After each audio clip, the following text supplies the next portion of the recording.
स्वागत है आपका हमारी एक और नई वीडियो में। और आज हमारे बच्चे बहुत इंटरेस्टेड लग रहे हैं। बिल्कुल इंटरेस्टेड हो? Yes sir. कोई बात नहीं, स्टार्ट करने वाले हैं जल्दी। डॉक्टर विवेक बिंद्रा नहीं बनने हो, सचिन जोशी में, ठीक है। तो मैं आपको आज बताने वाला हूँ ऑब्जेक्टिव्स। आज मैं आपको बेसिक ऑब्जेक्टिव बताने वाला हूँ जो कि इकोनॉमिक है, सोशल है। तो ऑब्जेक्टिव बताने वाला हूँ, ध्यान समझना। इकोनॉमिक ऑब्जेक्टिव, सोशल ऑब्जेक्टिव और लास्ट बताऊंगा रोल ऑफ प्रॉफिट। ठीक है बच्चों? Yes sir. देखो, इकोनॉमिक ऑब्जेक्टिव वो ऑब्जेक्टिव होते हैं जो कि इकोनॉमिक एक्टिविटी से रिलेटेड होते हैं। अब आप कहोगे कैसे? देखो, आप सभी जानते हो इकोनॉमिक एक्टिविटी पिछले 2 वीडियो में आपको एक और बार रिकॉर्ड करा चुका हूँ, एक और बार रिकॉर्ड करा देता हूँ जो कि हमारा दोबारा बच्चा बताएगा। जल्दी बता दो, इकोनॉमिक एक्टिविटी कौन सी एक्टिविटी होती है? वो एक्टिविटी होती है जो मनी से रिलेटेड होती है। बिल्कुल, जो मनी से रिलेटेड होती है, जिसके थ्रू हम मनी कमाते हैं। तो उसके रिलेटेड जो भी एक्टिविटीज़ होंगी और जो भी हम उसके लिए क्राइटेरिया चूज करेंगे, यानी जिसके लिए हमारे प्रॉफिट्स बढ़ जाएं, हमारी इन्वेस्टमेंट्स के थ्रू हमें प्रॉफिट आने लगे, वो सब हम जानेंगे। एग्री? एग्री। सो अब हम पढ़ेंगे इकोनॉमिक ऑब्जेक्टिव्स ऑफ बिजनेस। सो बच्चों, आज हम तुम्हें पढ़ाएंगे इकोनॉमिक ऑब्जेक्टिव ऑफ बिजनेस। तो बताओ बच्चों, किन किन टर्म्स में आपको पढ़ाऊं? Earning profits. अच्छा, अर्निंग प्रॉफिट्स के बारे में आपको बताऊंगा। तो देखो, मेरे ओपिनियन के अकॉर्डिंग कोई भी बिजनेस का मेन मोटिव क्या होता है? प्रॉफिट को अर्न करना। ठीक है, एग्री? एग्री। तो किसी भी बिजनेस का मोटिव जब प्रॉफिट को अर्न करना होता है तो मतलब वो कहीं ना कहीं अपना भी पैसा देखेगा। ठीक है, अब आप कहोगे अपना पैसा देगा। देखो, आपने अकाउंटेंसी में पढ़ा होगा, income equal to revenue minus expense. Income equal to, अरे बोल दे, income equal to revenue minus expense. यानी इनकम वो होती है जो कि प्रॉफिट में से खर्चे को माइनस करके जाए। अब आपको इसको थोड़ा डिटेल में बता देता हूँ। जैसे मान लो मेरा प्रॉफिट हुआ 20 रुपए का, ठीक है। यस। 20 रुपए का मेरा प्रॉफिट हुआ, ठीक है। 40 रुपए का सामान था, 40 रुपए का सामान था, 20 रुपए का प्रॉफिट हुआ। इसका मतलब 20 रुपए कॉस्ट होगी। एग्री? एग्री। बिल्कुल। तो 20 रुपए कॉस्ट होगी तो 20 रुपए मेरा प्रॉफिट हो गया। लेकिन 20 रुपए जाते मेरे 5 रुपए खर्च हो गए, क्योंकि मेरे को रिक्शे से जाना था, मैं इतना गरीब। तो 15 रुपए जो होगी वो मेरी होगी इनकम, क्योंकि वो जो भी है उसके बाद मेरा कोई दिक्कत नहीं आ रही मुझे। तो एग्जैक्ट प्रॉफिट्स वो प्रॉफिट्स होते हैं जिसकी वजह से आप उसको इंक्रीज करना चाहते हैं, क्योंकि कोई भी ऐसा बिजनेस फर्म है जो अपने प्रॉफिट को डिक्रीज करना चाहेगा? No sir. तो इसलिए मेन मोटिव जो होता है वो प्रॉफिट अर्न करना ही होता है। Second, market standing.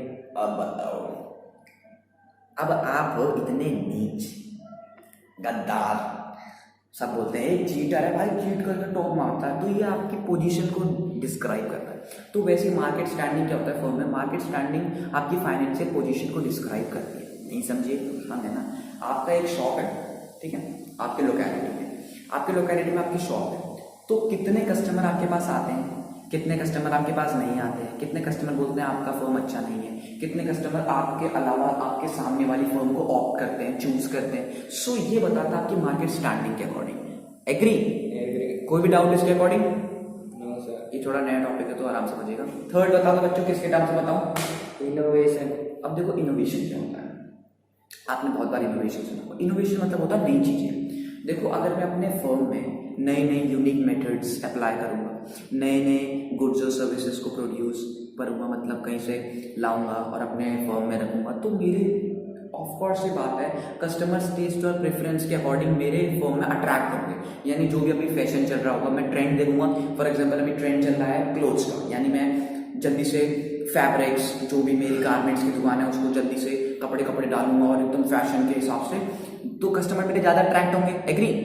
सो मैं न्यू मेथड लाया हूँ, और न्यू मेथड उसमें क्या लाऊंगा, उसको कर दूंगा एकदम कांच के गिलास में सजा के रखूंगा, बच्चों को देंगे पूरे डायमंड के, तो कस्टमर उससे ज़्यादा अट्रैक्ट हो जाएंगे। इसका मतलब मैंने कुछ इनोवेट किया, मैंने नई चीज़ें उसमें ऐड करी, जिसकी वजह से ज़्यादा कस्टमर्स मेरे उसमें अट्रैक्ट हो गए, जिसकी वजह से मेरे प्रॉफिट्स बढ़ गए, यानी एक दूसरे से इंटर रिलेटेड।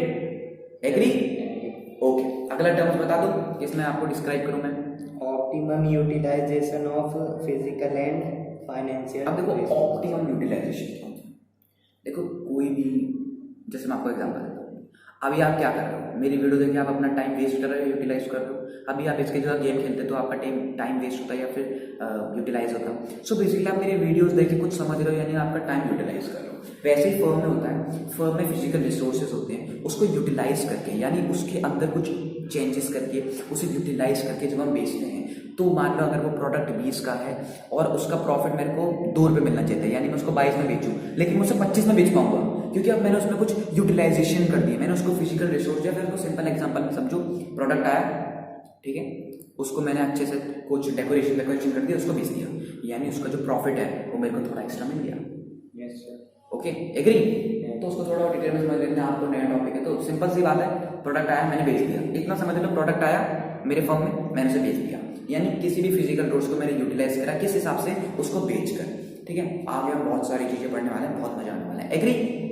अब लास्ट टाइम बता दो, किसमें बताऊं? Increasing productivity. अब देखो प्रोडक्टिविटी क्या होता है, प्रोडक्टिविटी वो कहता है कि आपकी जो भी इनपुट है उसको आउटपुट से कंपेयर करो। जैसे कोई भी इंसान चाहता है कि उसकी मार्केट स्टैंडिंग अच्छी हो, यानी उसकी फर्म जो है वो ज़्यादा अच्छी ग्रोथ पे चले, सब कस्टमर उसके पास आए, बिल्कुल। सो लास्ट जो मैं आपको बताने वाला हूँ वो यही बताने वाला हूँ कि जो भी फर्म है वो अपनी प्रोडक्टिविटी को इंक्रीज करने के लिए जो भी यूनिक तरीके अपनाती है वो इनोवेशन में आ जाता है। बट जो भी वो नए नए फिजिकल रिसोर्सेज में यूटिलाइजेशन करती है जिसकी वजह से कस्टमर उसमें अट्रैक्ट होते हैं, तो इन सभी चीज़ों को मिलाकर उसकी जो प्रोडक्टिविटी बढ़ती है, उसकी जो प्रोडक्टिविटी बढ़ती है उसकी वजह से उसके जो कस्टमर्स हैं वो और इंक्रीज होने लग जाते हैं। तो मतलब हम अपनी इनकम यानी इनपुट को आउटपुट से कंपेयर कर रहे हैं, यानी अपने प्रोडक्ट को अब दूसरों के प्रोडक्ट से कंपेयर कर रहे हैं कि हाँ वो सही है, और वो सही कह सकते हैं जब हम उसमें यूटिलाइजेशन करें, यानी एक्स्ट्रा थिंग्स डालें, इनोवेट करें उसे, ठीक है, और जिसकी वजह से हमारी मार्केट स्टैंडिंग होगी और मार्केट स्टैंडिंग की वजह से प्रॉफिट बढ़ जाएंगे। एग्री? बिल्कुल समझ आ गया एकदम? बिल्कुल आ गया। चलो अब हम आपको बताने वाले हैं सोशल ऑब्जेक्टिव्स। देखो सोशल ऑब्जेक्टिव्स बहुत सारे हो सकते हैं, जैसे मैं कुछ सोसाइटी के लिए करूँ, मैं अपने एम्प्लॉय को कुछ एक्स्ट्रा गिफ्ट दूँ जिसकी वजह से वो और ज़्यादा अट्रैक्ट होता रहे। तो मैं किन किन टर्म्स में बताऊँ, ऐसे तो अनलिमिटेड है, तो किन किन टर्म्स में बताऊँ ये बता दो मुझे बस बच्चों। Production and supply of quality goods और सर्विसेज। बड़े इंग्लिश बोल रही है, हिंदी में बोल देते, तो मैं तुम्हें बताता हूँ। तो बच्चों आपसे एक छोटा सा सवाल, एक तरफ आपकी फर्म है, ठीक है, उसमें बहुत ही आपकी नहीं मतलब किसी बंदे की है, बहुत ही एकदम गुड क्वालिटी के, एकदम बेस्ट क्वालिटी के हेलमेट मिल रहे हैं क्रिकेट के, और दूसरी फर्म में बैड क्वालिटी ऑफ हेलमेट मिल रहे हैं, तो आप कौन सा चूज करोगे? गुड क्वालिटी वाले। तो यार ये तो बेसिक सी थिंग है, हर एक इंसान, हर एक पर्सन, हर एक एम्प्लॉय भी किसी दूसरी फर्म से गुड क्वालिटी प्रोडक्ट को ही बेचेगा जिसकी वजह से उसकी तरफ कंज्यूमर अट्रैक्ट हो, जिसकी वजह से कस्टमर उसके थिंग्स को देखे कि हाँ ये बहुत ही अच्छे क्वालिटी के प्रोडक्ट मिल रहे हैं। जैसे फॉर एग्जाम्पल इसमें बहुत सारे मार्क होते हैं, जैसे आपने ISI मार्क के बारे में सुना बच्चों?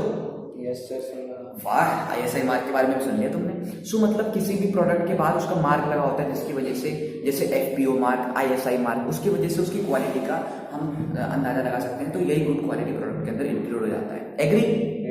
ला अब दूसरा टॉपिक बताओ, किस टर्म में बताऊं आपको?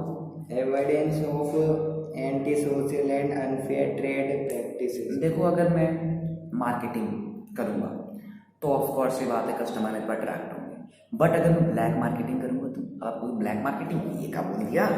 देखो ब्लैक मार्केटिंग मतलब होता है ज़्यादा मुनाफा, यानी ज़्यादा प्रॉफिट, कुछ ज़्यादा ही दाम पे लगाना, या फिर उस प्रोडक्ट की जितनी प्राइस है उसको डबल कर देना। इसको और अच्छे समझते हैं। देखो ब्लैक मार्केटिंग जैसे आपने सोचा था वैसा नहीं है। जैसे आपने सुना ब्लैक मनी, सुना बच्चों? Yes sir. यानी जो पैसा बन चुका उसे भी आप चला रहे हो, उसकी वजह से आप इतना सारा पैसा लगा तो आपको जेल भी हो सकती है। तो मतलब ब्लैक मार्केटिंग, इन सब चीज़ों की वजह से आपकी इमेजेस खराब हो सकती है, इन सब चीज़ों की वजह से जो कस्टमर्स है वो आपकी फर्म की तरफ अट्रैक्ट कम होंगे। इसकी वजह से आपको ये सोशल अवॉइडेंस सारी कम रखनी है कि आप कंज्यूमर के साथ अच्छा बिहेव करने के लिए आप उसके साथ ब्लैक मार्केटिंग कभी नहीं करें। वो ऑफ कोर्स समझ आ गया? Yes sir. कोई भी डाउट, थोड़ा सा कुछ समझ रहा हो इसमें, कोई भी एग्जांपल चुन लो, मैं उसको बता दूंगा। ISI मार्क के बारे में बता दो सर थोड़ा। देखो ISI मार्क क्या होता है? ISI मार्क जो कि आपने फर्स्ट पॉइंट से पूछा, थोड़ा लेट पूछा बट कोई नहीं।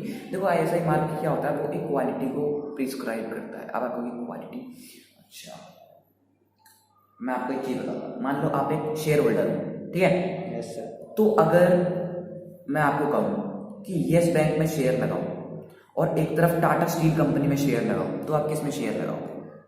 टाटा में। क्यों लगाओगे? क्योंकि येस बैंक जो है वो गिर रहा है, येस बैंक जो है वो लगातार लॉसेस में जा रहा है, इवन तो कि वो अपना बैंक का ही लोन नहीं चुका पा रहा है, जबकि जो टाटा स्टील है वो ग्रो कर रहा है, आपके प्रॉफिट उसको इंक्रीज होगी। यानी आप टाटा स्टील को ऑप्ट कर रहे हो, चूज कर रहे हो। ऐसे ही प्रोडक्ट में होता है, प्रोडक्ट में ISI मार्क ये दिखाता है कि ये प्रोडक्ट एकदम प्योर है, एकदम ओरिजिनल है, ये कोई लोकल कंपनी नहीं है, यानी ये गुड क्वालिटी प्रोडक्ट है। एग्री? थोड़ा और डाउट? जैसे ये छोटी छोटी दुकानें होती है, ये भी ब्लैक मार्केटिंग करती है। बिल्कुल ब्लैक मार्केटिंग ज़्यादातर कर सकते हैं, क्योंकि जो छोटी छोटी दुकानें होती हैं वो समझती हैं कि हम लगातार लॉसेस में जा रहे हैं, हम लगातार प्रॉफिट्स हमारे कम हो रहे हैं, तो वो सोचते हैं कि अगर हम लोगों को ठगना स्टार्ट कर दें तो कभी कभी ब्लैक मार्केटिंग। और भी बहुत सारे एग्जांपल्स इसमें आ सकते हैं, जैसे अगर वो बैड क्वालिटी प्रोडक्ट बोलते हैं और वो बोलें कि ये प्रोडक्ट आपने हमारे से लिया ही नहीं, तो ये भी तो एक पॉइंट हो सकता है ना, जिसकी वजह से उसकी इमेज उसके सामने बर्बाद हो जाएगी और कंज्यूमर उसके अगली बार दुकान में आएगा उसकी नहीं। और कोई डाउट? No sir. तो अगला टर्म्स बता दो जल्दी से, 12 मिनट की वीडियो होने वाली, जल्दी बता दो। Generation of employment. देखो जनरेशन ऑफ एम्प्लॉयमेंट क्या होती है, जैसे कि आप एडवर्टीजमेंट करोगे, आप लोगों को बोलेंगे कि यहाँ पर हमारे एम्प्लॉयमेंट आपको दे रहे हैं, तो जो भी अनएम्प्लॉयड पीपल है, यानी जिनके पास नौकरी नहीं है, वो भी आपकी दुकान में आएंगे और फिर आप उनके कुछ सर्विस एग्रीमेंट के अकॉर्डिंग क्वालिफिकेशन देख लेंगे और बोलेंगे कि ये सूटेबल है, आप उनको ले लेंगे, जिसकी वजह से आपकी सोसाइटी में अनएम्प्लॉयमेंट भी कम होगी। एग्री? ठीक है, अगला पॉइंट बता दो। Welfare of employees. Welfare of employees का मतलब होता है कोई भी एम्प्लॉय है उसे बोनस देना, मतलब उसका वेलफेयर करना, यानी उसको डेवलप करना, जिसकी वजह से वो आपकी कंपनी में बना रहे हैं। अब आप बोल लो आपके कंपनी में एक आपका एम्प्लॉय है, उसकी सैलरी 10,000 है, आप उसे 9,000, 9,500, 8,000, 7,000 तक दे देते हो, जबकि 10,000 करेक्ट देते नहीं, तो क्या वो आपकी कंपनी में काम करेगा? नहीं। जबकि आप उसे एक और दूसरी तरफ आपको एक महीने में 100 रुपये बोनस दे देते हो, उसके अंदर की कमाई ज़्यादा है, यानी आपको कुछ गिफ्ट दे देते हो, बोलते ही वो घर ले जाए, तो वो आपकी कंपनी में काम करेगा? तो ऑफ कोर्स करेगा। तो ये वेलफेयर ऑफ एम्प्लॉय के अकॉर्डिंग आता है। एग्री? अगला बता दो। Community services. अब देखो कम्युनिटी सर्विसेज क्या होती है। कम्युनिटी सर्विसेज क्या होती है, अगर आपका बिजनेस बहुत बड़ा है, एक हाई लेवल पर है, तो आपकी जो सोसाइटी है उसको आपको डेवलप करना चाहिए। फॉर एग्जांपल अगर आपकी जो इकोनॉमिक कंडीशन है, यानी जो आपकी इकोनॉमी है वो बहुत ही पुअर कंडीशन में सफ़र कर रही है, तो आप उनके लिए स्कूल्स खोल सकते हैं, हॉस्पिटल खोल सकते हैं और आंगनबाड़ी खोल सकते हैं, जिसकी वजह से छोटे बच्चे एज अ प्ले स्कूल खोल सकते हैं। उसकी जगह आंगनबाड़ी खोल दीजिए, कोई दिक्कत नहीं, लेकिन वो गवर्नमेंट हो जाती है। बट अगर आप प्ले स्कूल खोल दीजिए और वो भी कम प्राइस पर, तो आपके बिजनेस में प्रॉफिट बढ़ेंगे या कम होंगे? बढ़ेंगे। बिल्कुल बढ़ेंगे, क्योंकि ये आप वेलफेयर कर रहे हैं पूरी सोसाइटी का।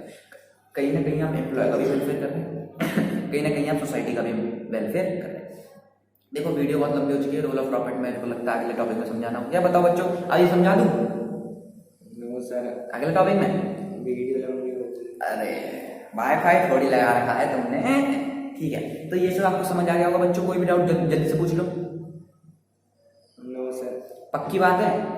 कोई भी प्रॉफिट के बारे में? ओके, कल पूछेंगे बच्चों, कल पूछेंगे। तो होपफुली आपको अच्छी वीडियो लगी होगी, बच्चे हमारे बहुत इंटरेस्टेड हैं, ठीक है। तो ध्यान से समझिए, ये वीडियो मैं आपको समझा रहा हूँ, ध्यान समझिए, और होपफुली आपने लाइक इसको पहले कर दिया और कमेंट जरूर करना।